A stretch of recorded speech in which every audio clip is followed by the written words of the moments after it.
Mga kababayan, isipin niyo ito. Isang bata, masaya, walang kamalay-malay. Kuha ang larawan niya sa isang simpleng cellphone picture. Pero kinabukasan, naglaho siya. Ang huling nalaman ng pamilya, ginamit daw ang litrato sa isang kakaibang ritual ng panggagayuma. Tanong, totoo ba ang ganito? At bakit may mga naniniwala na kapag ginamit ang larawan mo, pwede kang maapektuhan hanggang sa punto na mawala ka na lang bigla? Ako si Ka Elias, at ngayong gabi, ito ang kwento ng isang batang biktima ng misteryo, at paano ito naugnay sa mga paniniwala nating mga Pilipino. Maligayang pagbabalik sa Ka Elias, alamat, misteryo, at paniniwala. Kung bago ka pa lang dito sa channel na ito dinadala ko kayo sa mga kwento ng kababalaghan, alamat ng ating mga ninuno, at mga misteryong hanggang ngayon ay kinatatakutan sa iba't ibang sulok ng Pilipinas. Ang kwentong maririnig nyo ngayon ay hindi lang basta nakakatindig balahibo, kundi isa ring kwento ng babala tungkol sa tiwala, pananampalataya, at kahalagahan ng pag-ingat. Isang pamilya mula sa probinsya ang bida sa kwento. Simpleng buhay lang, masaya at kontento sa kung anong meron sila. Ang kanilang anak na si Marco, 8 taong gulang, ay paborito ng lahat. Masayahin, malambing at palaging nakangiti. Isang araw, may dumating na bisita, isang malayong kamag-anak na matagal nang hindi nakikita ng pamilya. Habang nagkukwentuhan, napansin nitong kamag-anak ang larawan ni Marco na nakasabit sa dingding. Ngiting walang kasing saya, parang may liwanag ang bata. Humanga siya, pero may kakaiba rin sa kanyang tingin. Kinagabihan, matapos ang masayang salusalo, hindi na nagpaalam ng maayos ang kamag-anak na ito. Lumipas ang ilang oras, at hindi alam ng pamilya, dala-dala na pala ng taong iyon ang isang kopya ng litrato ni Marco. Ayon sa mga tsismis sa baryo, kilala ang kamag-anak na ito sa pakikipag-usap sa mga mangkukulam at albularyo. May mga taong lumapit na raw dito para sa panggagayuma. At kung minsan, ginagamit ang larawan ng isang tao bilang pagkakakilanlan sa ritual. Kinabukasan, pagising ng pamilya, hindi na nila nakita si Marco sa kama niya.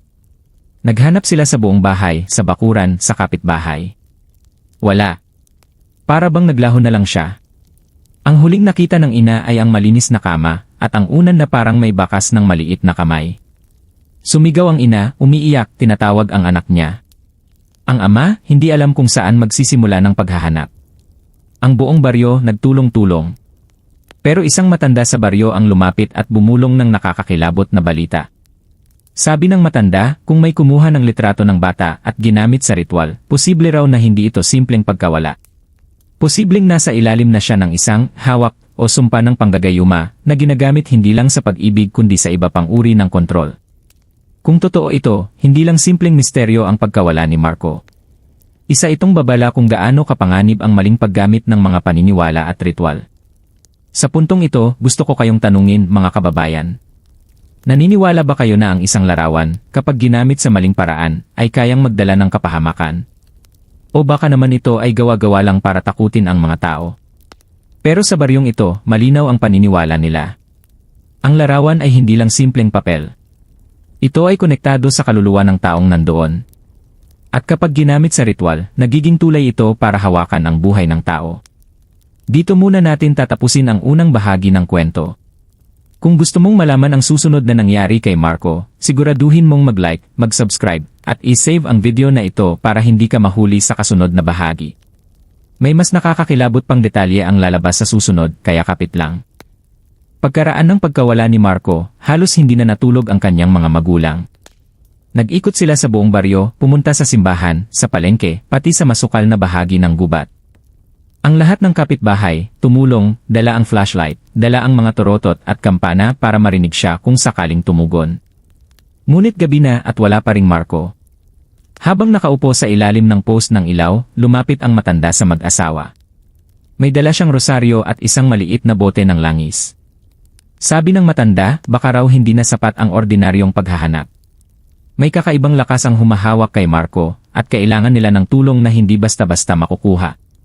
Nagulat ang ama at galit na tinanong kung sino ang gumagawa nito. Ang tanging sagot ng matanda, kilala raw niya ang kamag-anak na dumalaw kagabi. Ang taong iyon ay matagal nang may reputasyon sa baryo na gumagamit ng mga ritual ng panggagayuma, hindi para sa pag-ibig, kundi para sa kapangyarihan. Nag-umpisa ang mga usapan. Ayon sa tsismis, may nakita raw na isang babae na may hawak na larawan ng bata habang nagsusunog ng kandila sa harap ng isang itim na mangkok. Ang usok ng kandila ay pumapaitaas at tila may naririnig na mumunting iyak mula rito. Nakakatindig balahibo. Kinagabihan, habang nasa loob ng bahay ang ina, may narinig siyang mahina pero malinaw na boses ng bata mula sa kwarto ni Marco. Tila ba tinatawag siya? Mama, andito lang ako. Kinilabutan siya, agad siyang tumakbo at binuksan ang pinto ng kwarto. Walang tao. Ang kwarto ay malamig, parang may dumaan na hangin. Sa sahig, nakakalat ang mga laruan ni Marco, pero may isa na nakaayos ng maingat, isang maliit na kotse na laging hawak ni Marco bago siya matulog. Para bang iniwan yon ng bata mismo. Umiiyak na sumigaw ang ina at narinig ito ng ama. Pareho silang nagtaka kasi walang nakapasok na ibang tao sa bahay. Pero bakit may naririnig pa rin silang boses ng anak nila? Naisip nila ang babala ng matanda. Kapag ginamit ang litrato sa ritual, ang kaluluwa ng bata ay pwedeng hilahin palapit sa nagkukulam. Hindi agad mamamatay pero mawawala ang pisikal na katawan. Naiipit ang bata sa pagitan ng dalawang mundo. Mas lalo silang natakot nang makakita ng mga senyales sa bakuran. May mga paso ng lupa na parang hinukay pero walang laman. May mga balahibo ng manok na nakakalat at may pula na parang dugo sa isang piraso ng basahan. Nagsimula nang maniwala ang buong baryo na may kakaiba talaga. Hindi ito simpleng pagkawala. Isa itong ritual. Pero ito ang mas nakakatakot, mga kababayan. Ayon sa isang nagmasid, nakita raw ang kamag-anak na yon na naglalakad papunta sa gilid ng ilog, may dalang garapon na parang may laman na tubig at abo. At ang hawak niya ay isang lumang kahon. Hindi nakita ng mga tao kung ano ang nasa loob, pero sigurado silang may mahalagang gamit ito para sa ritual. Ang ama, puno ng galit at takot, nagdesisyong harapin ang kamag-anak. Sabi niya, kahit saan makarating, ililigtas niya ang anak niya. Ngunit bago siya umalis, muling lumapit ang matanda at nagbigay ng babala. Sabi ng matanda, kung haharapin mo ang taong nasa ritual ng walang proteksyon, baka hindi lang anak mo ang mawala, pati ikaw at ang asawa mo. Nagpasya ang ama na huwag munang sumugod. Huminga siya ng malalim, pinipigilan ang sarili, habang yakap ang asawang halos mawalan na ng pag-asa. Ang ina naman, hawak-hawak pa rin ang maliit na kotse ni Marco, parang sinasabi sa sarili na babalik ang anak niya. Kinagabihan, hindi na matahimik ang bahay. May mga kalusko sa bubong, parang may naglalakad. Ang aso nila na laging tahimik ay biglang tumatahol ng tuloy-tuloy, nakatingin sa bakanteng bahagi ng bakuran na puro dilim. Ang mga kapitbahay, nagsabi rin na nakarinig sila ng umiiyak na bata mula sa may ilog, pero nang puntahan nila, wala namang tao. Sa takot, pumunta ang pamilya sa simbahan at humingi ng tulong sa pari. Sabi ng pari, hindi dapat basta maniwala sa chismis, pero binasbasan niya ang kanilang bahay ng banal na tubig. Ngunit kahit na ganoon, hindi pa rin tumigil ang mga kababalaghan. Isang gabi, habang nagdarasal ang ina, biglang bumukas ang bintana kahit nakasara ito ng mahigpit. Pumasok ang malamig na hangin at natumba ang ilaw.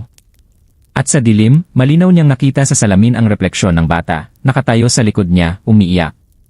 Nang lumingon siya, wala naman doon. Muling umiyak ang ina, ngunit sa halip na takot, naramdaman niyang parang humihingi ng tulong ang kanyang anak. Hindi siya tinatakot, kundi parang nagsasabi na may laban pa. Dito muling lumapit ang matanda at nagbigay ng payo. Sabi niya, para mailigtas si Marco, kailangan nilang alamin kung anong uri ng ritual ang ginawa. Dahil kung hindi nila matutukoy, mahihirapan silang bawiin ang bata. Nag-imbestiga ang ilang kabataan sa baryo. At doon nila natuklasan ang isang lugar malapit sa ilog. May mga kandilang naupos, may mga papel na may sulat na hindi nila maintindihan, at sa gitna, may isang punit na bahagi ng litrato ni Marco. Ang kalahati ng mukha nito ay sunog. Nang makita ito ng ina, halos mawalan siya ng malay. Pinanghawakan ng ama ang natitirang bahagi ng litrato at nangakong gagawin ang lahat para bawiin ang anak nila. Pero ito ang nakakakilabot, mga kababayan. May isa pang papel na natagpuan. Isang maliit na piraso ng kartolina na may pangalan ng bata at may nakaukit na hugis mata at sa gitna nito ay may pulang mansa. Parang dugo. Lalong napatunayan ng matanda ang kanyang hinala. Sabi niya, ito ay isang uri ng ritual na ginagamit para itali ang kaluluwa ng isang tao. At kung hindi agad maagapan, posibleng tuluyan ng hindi bumalik si Marco. Ang mag-asawa, halos mawalan na ng pag-asa, pero alam nilang hindi sila pwedeng sumuko. Ang ama ay nagpasya. Bukas, hahanapin nila ang kamag-anak na yon at haharapin ito. Pero bago matapos ang gabing iyon, isang huling pangyayari ang nagpatayo ng balahibo ng lahat. Habang nagdarasal sila, biglang may tumunog na tawag sa cellphone ng ama. Walang pangalan na lumitaw sa screen, pero nang sagutin niya, isang mahina at pamilyar na tinig ang narinig. Tinig ng kanyang anak. Mahinang bulong. "Papa, tulungan mo ako." At pagkatapos noon, putol ang linya. Ang buong baryo ay tuluyang kinilabutan. Hindi na ito simpleng kwento ng batang nawala. Isa itong laban ng paniniwala, ritual, at pananampalataya ng magulang para iligtas ang anak nila. Kinabukasan, maaga pa lang, nagsama-sama ang pamilya at ilang malalapit na kapitbahay. Bitbit nila ang natitirang kalahati ng larawan ni Marco, ilang kandila, at ang rosaryong ibinigay ng pari. Habang naglalakad sila patungo sa gilid ng ilog kung saan huling nakita ang kamag-anak, ramdam nila ang bigat ng hangin. Tahimik ang paligid, walang huni ng ibon, walang kaluskos ng dahon, para bang mismong kalikasan ay nakikiramdam. Nang marating nila ang lugar, naamoy agad nila ang matapang na usok ng sinunog na kandila at halamang pinakuluan. At doon, sa ilalim ng punong malapit sa tubig, nakita nila ang kamag-anak na nakaupo sa bilog ng abo, may hawak na maliit na kahon, at paulit-ulit na binibigkas ang mga salitang hindi nila maintindihan. Galit na sumugod ang ama. Sumigaw siya, "Nasaan si Marco?" Nanginginig ang kanyang tinig. Ngunit imbes na sumagot, umiti lang ang kamag-anak. Ang kanyang mga mata, tila wala sa sarili, parang may ibang puwersang kumokontrol. Sabi ng kamag-anak, "Hindi niyo siya makukuha hanggat hindi natatapos ang sinimulan ko." Sabi ng kamag-anak na malamig ang boses, parang hindi galing sa kanya. Napasigaw ang ina, umiiyak, "Ibalik mo ang anak ko." Sabi ng ina habang yakap ang rosaryo. Sa isang iglap, biglang bumigat ang hangin. Ang ilog ay tila umalon kahit walang hangin. At mula sa kahon na hawak ng kamag-anak, narinig nila ang mahinang iyak ni Marco. Lahat sila napaurong, hindi makapaniwala. Agad na lumapit ang matanda na kasama nila, hawak ang bote ng langis. Binuksan niya ito at ipinahid sa palad ng ama. Sabi niya, "Kung gusto mong bawiin ang anak mo, kailangan mong ipaglaban siya." Hawakan ang larawan at tawagin ang pangalan niya, sabi ng matanda. Ginawa ng ama ang sinabi. Hawak ang punit na larawan, sumigaw siya, "Marco! Anak! Bumalik ka sa amin!" Paulit-ulit niyang inuusal habang pinipigilan ng kamag-anak. Ngunit bawat salita ng ama, parang nagiging sagabal sa ritual ng kamag-anak. Nagsimula itong manginig parang nasasaktan. Sinubukan niyang itago ang kahon, ngunit sa bawat pagtawag ng ama, mas lumalakas ang iyak mula roon. Ang ina naman, lumuhod at nagdasal ng malakas. Habang umiiyak, buong puso niyang binigkas ang panalangin, hawak-hawak ang rosaryo. At sa gitna ng kanyang dasal, biglang bumukas ang kahon. Mula rito, lumabas ang isang malakas na hangin, parang buhawi. Ang mga kandilang nakapalibot sa ritual ay sabay-sabay na namatay. Ang kamag-anak ay napasigaw, at sa isang iglap, natumba siya sa lupa, nangingisay. At doon, narinig nila ang malakas na tinig ni Marco. "Mama! Papa!" Tumigil ang hangin, at sa kanilang harap, nakita nilang nakatayo si Marco, nanginginig pero buhay. Niyakap siya ng kanyang mga magulang, at halos hindi nila binitiwan. Ang mga kapitbahay ay nagpalakpakan, ngunit nanatiling tahimik ang matanda. Sabi ng matanda, hindi pa tapos ang lahat. Ang kamag-anak na ito ay hindi gumagawa ng sarili lang niyang kagustuhan. May mas malakas pang puwersang nasa likod niya. At kung hindi tayo mag-iingat, pwede itong bumalik, sabi ng matanda. Nang lingunin nila ang kamag-anak, nakahandusay ito sa lupa, wala nang malay. Pero sa kanyang palad, may marka ng hugis mata, pula at sariwa, parang kakaukit lang. Lahat sila napatingin sa isa't isa, hindi alam kung tapos na ba ang laban o simula pa lang ng mas malaking panganib. Ngunit para sa pamilya, isang bagay lang ang mahalaga. Nabawi nila ang kanilang anak. Habang yakap ng mag-asawa si Marco, napansin nilang malamig pa rin ang kanyang balat. Ang mga mata niya ay parang gising pero wala sa sarili, parang nananaginip. Nang tanungin ng ina kung okay lang siya, mahina lamang siyang sumagot, "Mama, hindi pa siya umaalis." Nagtaka ang lahat. Sino ang tinutukoy niya? Biglang napailing ang matanda. Sabi niya, may nakataling puwersa pa sa loob ng bata. Hindi ito basta makakawala. Kailangan natin tapusin ang ritual para tuluyang maputol ang pagkakatali niya, sabi ng matanda. Agad nilang nilapitan ang kamag-anak na nakahandusay. Akala nila ay wala ng malay, pero dahan-dahan nitong iminulat ang kanyang mga mata. Ngumiti siya ng malupit at nagsalita ng boses na hindi kanya. Malalim, garalgal, at tila galing sa ilalim ng lupa. Sabi niya, "Hindi niyo ako mapipigilan." Sa bawat larawan, may kaluluwang nakatali sa akin, sabi ng tinig. Natakot ang lahat. Ngunit ang ama hindi na umatras. Dinikit niya ang natitirang kalahati ng litrato ni Marco sa dibdib ng bata at sumigaw ng panalangin, pinagsasabay ang tawag sa anak at ang dasal na itinuro ng pari. Ang ina naman ay sinindihan ang kandila mula sa simbahan at inilapit sa kahon na nakabukas pa. Nang dumampi ang liwanag ng kandila sa loob ng kahon, biglang may umalulong na napakalakas. Para bang daan-daang boses ang nagrereklamo, nagagalit, sumisigaw. Nagsimulang manginig ang lupa sa paligid. Ang mga kapitbahay ay nagtakbuhan pero ang pamilya ay nanatili. Pinanghawakan nila si Marco ng mahigpit.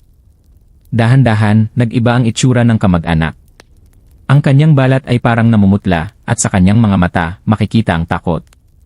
Wala na siyang kontrol sa sariling katawan. Sabi ng matanda, ituloy niyo lang. Kapag bumigay ang apoy, makakalaya na ang bata, sabi ng matanda. Mas lumakas ang dasal ng ina, mas matindi ang sigaw ng ama, at unti-unting lumalakas ang tinig ni Marco na parang lumalaban. Sa wakas, sumigaw siya ng buong lakas, ayoko na. Umuwi ako sa mama at papa ko. Sa mismong sandaling iyon, pumutok ang kandila, nagliyab ng mas maliwanag kaysa dati. At mula sa kahon, lumabas ang maitim na usok na mabilis na naglaho sa hangin. Ang kamag-anak ay nawalan ng ulirat, at si Marco ay tuluyan ng nakabalik sa sarili. Huminga siya ng malalim, at sa unang pagkakataon matapos ang 2 araw, tumingin siya ng malinaw sa mga mata ng kanyang mga magulang. Mama, Papa, andito na ako, sabi ni Marco habang umiiyak. Niyakap siya ng mag-asawa ng buong higpit, parang ayaw na siyang pakawalan. Ang mga kapitbahay na bumalik ay nagsigawan, masaya na ligtas ang bata. Ngunit nanatiling seryoso ang matanda. Sabi ng matanda, ang ritual na ito ay hindi gawa ng karaniwang mangkukulam. May nagturo sa kanya, mas malakas, mas matagal nang gumagawa ng ganito. Tandaan ninyo, hindi ito ang huling beses na makakarinig kayo ng ganitong kwento, sabi ng matanda. Lumingon ang lahat sa kamag-anak. Nakahandusay pa rin siya, mahina ang hininga, pero sa kanyang noo, may nakaukit na tanda, parang hugis bilog na may mata sa gitna. Hindi ito gawa ng tao at hindi ito madaling mawala. Sa puntong iyon, napagtanto ng pamilya na nailigtas nila ang kanilang anak. Pero may mas malalim pang misteryo na hindi pa nila lubos na naiintindihan. Mga kababayan, tapos na ang kwento ng mag-asawang halos mawalan ng anak dahil sa ritual gamit ang larawan. Pero ang mas mahalagang bahagi ay ito, ano ba talaga ang ibig sabihin ng mga nangyari? At bakit sa paniniwala ng marami, may kakaibang kapangyarihan ang isang larawan? Sa kultura nating mga Pilipino, lalo na sa mga probinsya, matagal nang pinaniniwalaan na ang larawan ay hindi lang simpleng papel. Sinasabi nila na bawat litrato ay naglalaman ng bahagi ng ating sarili. Hindi man ito pisikal na katawan, pero ito ay simbolo ng ating pagkakakilanlan. Kapag ginamit ang isang litrato sa ritual, pinaniniwala ang nagiging tulay ito para kumonekta sa mismong kaluluwa ng tao. Kaya nga may mga matatanda na hanggang ngayon, ayaw nilang nagpapapicture. Baka raw magamit ito ng iba para sa masama. Para sa ilan, ito ay pamahiin lamang. Pero para sa iba, ito ay proteksyon laban sa mga taong marunong gumamit ng ganitong paraan. Ngayon, pag-usapan natin ang panggagayuma. Karaniwan, iniisip natin na ang gayuma ay tungkol lang sa pag-ibig, yung tipong para mapasagot ang nililigawan o para mahalin ka ng taong gusto mo. Pero sa mga lumang kwento, ang panggagayuma ay mas malawak. Pwede itong gamitin para kontrolin ang isip, para itali ang kaluluwa, o para magbigay ng kapangyarihan sa taong gumagawa ng ritual. Sa kwento ni Marco, makikita natin kung paano nagiging mapanganib ang maling paggamit ng ganitong paniniwala. Isang inosenteng bata ang nadamay. At kahit maraming nagsasabi na baka gawa-gawa lang ito, hindi maikakailan na sa maraming baryo at bayan sa Pilipinas, may mga kwento ring katulad nito na naipapasa mula henerasyon hanggang henerasyon. Ngayon, gusto kong itanong sa inyo, mga kababayan, naniniwala ba kayo na kaya ng isang larawan na kontrolin ang isang tao kapag ginamit sa ritual? O isa lang itong paraan para takutin ang mga tao para sila mismo ang mawalan ng tiwala sa sarili? Sa huli, mahalagang tandaan na may 2 mukha ang paniniwala. Una, ang paniniwala ay nagbibigay ng gabay at paalala. Ngunit pangalawa, kung mali ang paggamit nito, pwede itong magdulot ng takot at kapahamakan. Kaya ang aral ng kwento, una, huwag basta-basta magtiwala sa kahit sino, kahit pa kamag-anak. May mga taong gagamit ng paniniwala para sa pansariling kapangyarihan. Pangalawa, maging maingat sa ating mga larawan at personal na gamit. Hindi natin alam kung kanino napupunta ang mga ito. Pangatlo at pinakamahalaga, huwag mawala ang ating pananampalataya. Dahil sa kwento, hindi ritwal ang tumalo sa masamang puwersa, kundi ang panalangin at pagmamahal ng magulang sa kanilang anak. At mga kababayan, tandaan, ang pinakamalakas na proteksyon laban sa lahat ng uri ng sumpa, kulam, o panggagayuma ay ang pananalig at ang katotohanang hindi natin pinapapasok ang takot sa ating puso. Dahil kapag pinaniwalaan mo ng buo ang masama, mas madali ka nitong mahahawakan. Ako si Ka Elias, at ito ang kwento ng larawan na ginamit sa ritual at ang batang muntik nang mawala. Kung nagustuhan mo ang kwentong ito at marami kang natutunan, huwag kalimutang mag-subscribe, i-like, at i-share ang video na ito para mas marami pang kababayan ang makaalam ng ating mga alamat, misteryo, at paniniwala. Hanggang sa muli, mag-iingat kayo. At tandaan, sa bawat larawan, sa bawat kwento, laging may misteryo.